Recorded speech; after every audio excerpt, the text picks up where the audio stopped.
Vous êtes une guerrière et vous êtes la preuve qu'il faut s'y prendre tôt déjà et que on guérit du cancer. Quel message vous donnez, vous voulez faire passer à celles-là aujourd'hui qui sont en train de se battre contre cette maladie qui est le cancer du sein? Oui, de pas désespérer. Prône aussi l'autopalpation parce que c'est une forme de sensibilisation qui fait que vous n'êtes pas surpris. Le sein émet des signes qui sont visibles qu'on peut tout de suite aller et guérir et ne pas tarder, ne pas avoir peur. Parce qu'on guérit, on guérit. Je peux vous prendre dans les bras quand même. Merci. Merci beaucoup pour ce témoignage, madame.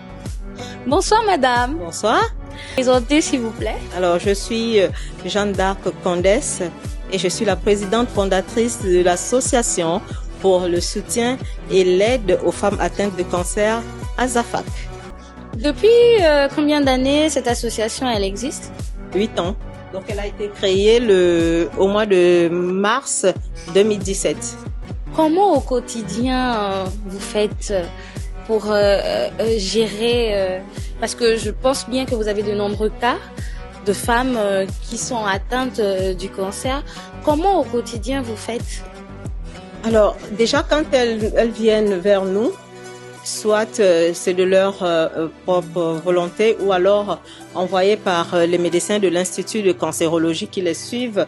Donc, quand elles arrivent, en général, ce sont des personnes, pour la majorité même, je dirais, ce sont des personnes très fragilisées, psychologiquement, physiquement. Ce sont des personnes qui ont du mal à s'exprimer parce qu'il faut pas l'oublier, le cancer est encore tabou au sein de la société gabonaise et des fois au sein même de leur cocon familial, les parents, la famille n'est pas souvent informée de la maladie.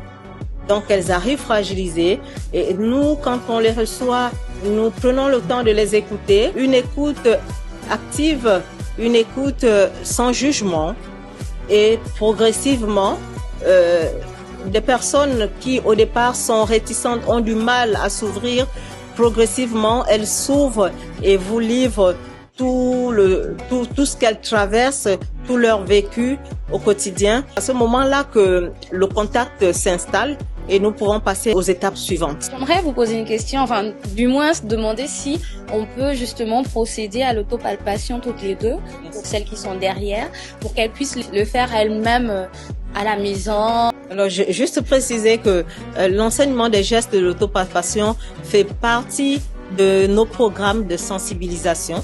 Donc, chaque fois que nous intervenons au sein d'entreprises ou bien plus, il y a ces gestes-là d'autopalpation que nous faisons. Alors, l'autopalpation, elle se pratique en 2 phases.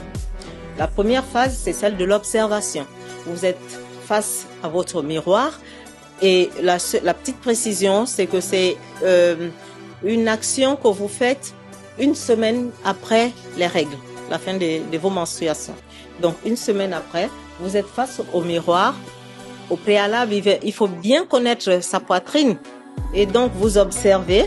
La phase d'observation consiste à regarder la taille des seins, voir si les seins n'ont pas grossi, si la taille n'a pas évolué. Ensuite, vous regardez l'aspect des seins, s'il n'y a pas de peau d'orange. Regardez également l'aspect du mamelon, l'auréole, le mamelon.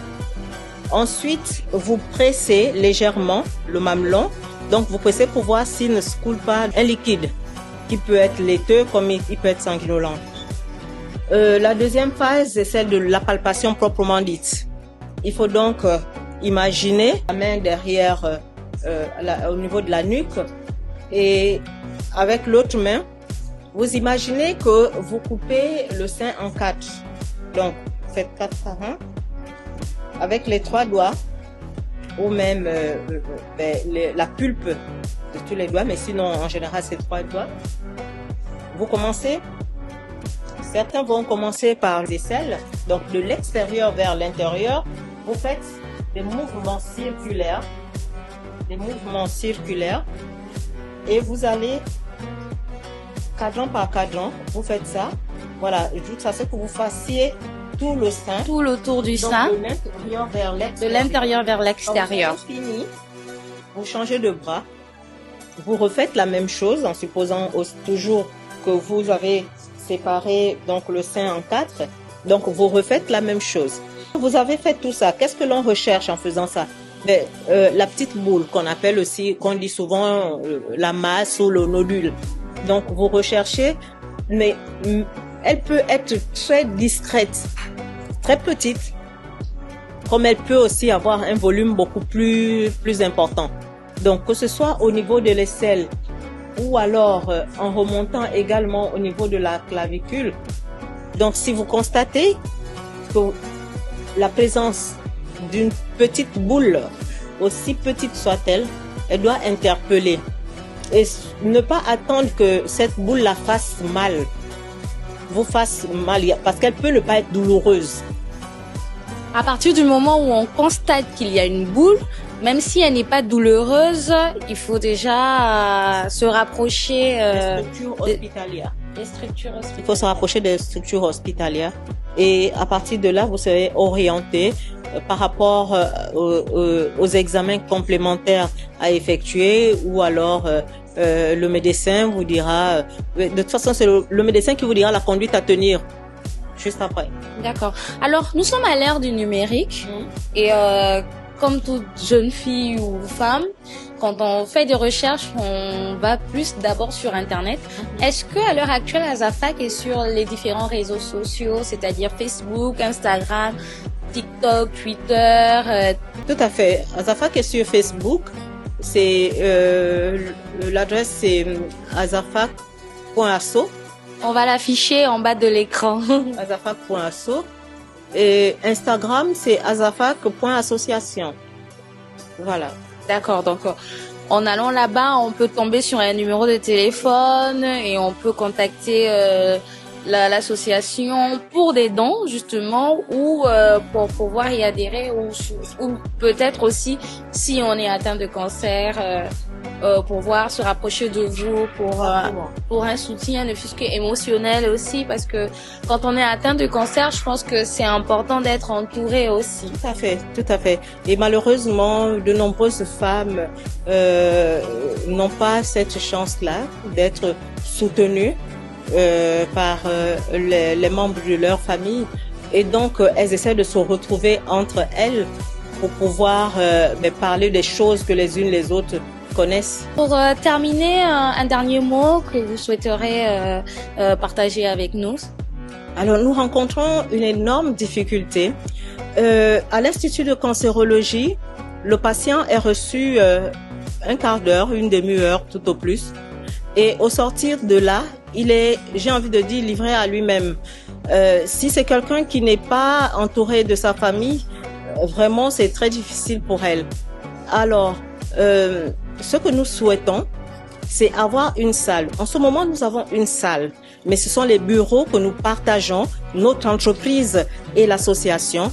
Donc, des fois, quand nous devons nous retrouver avec les dames, nous sommes obligés de libérer le personnel de l'entreprise pour pouvoir nous retrouver, ou alors travailler le samedi ou le dimanche. Donc, ce serait bien qu'on ait un local où on pourrait recevoir les personnes à tout moment de la journée pour pouvoir les informer sur la pathologie, pour qu'on puisse faire également des ateliers.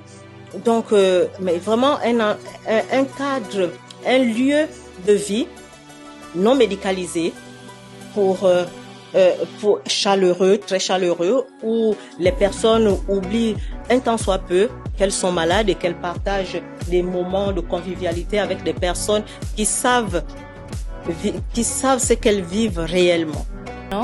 C'était Althea et nous vous remercions pour votre sensibilisation pour la lutte contre le cancer du sein à Olébé Club.